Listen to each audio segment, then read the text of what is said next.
Hello guys! Paano nga ba maging affiliate sa Shopee? Punta lang kayo sa inyong Shopee account, kahit 0 followers pa kayo dyan, pwedeng-pwede.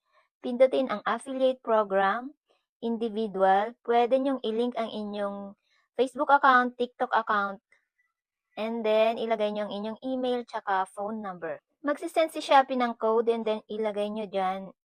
Ayan na, makaka-receive kayo ng notification na application successful na kayo. And then next, set up ang inyong account setting tsaka sa inyong payment setting. Set up, and then hihingi lang siya ng mga information nyo. Dapat guys, yung information nyo sa ID, ay yan ang ilalagay nyo dyan sa account setting nyo. Ma-reject kayo ni Shopee once na hindi tugma yung ID nyo tsaka sa account info nyo. Sa payment setting naman, click local individual, click adult, then payment currency of course, PHP. Type nyo ang full name nyo, then hit next. Dito naman sa bank information, hanapin nyo lang si CBank kung may CBank na kayo.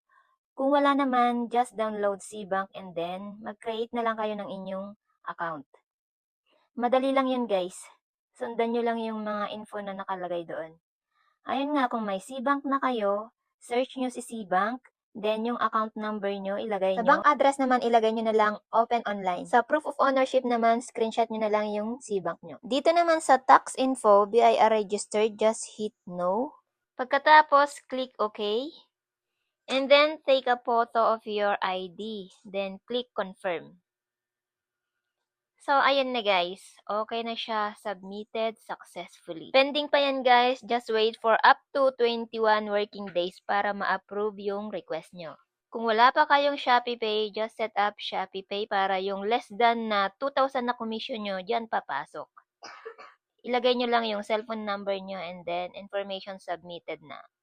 Ayan na guys. Pwede na kayong kumita sa Shopee. Follow for more tutorial. Bye!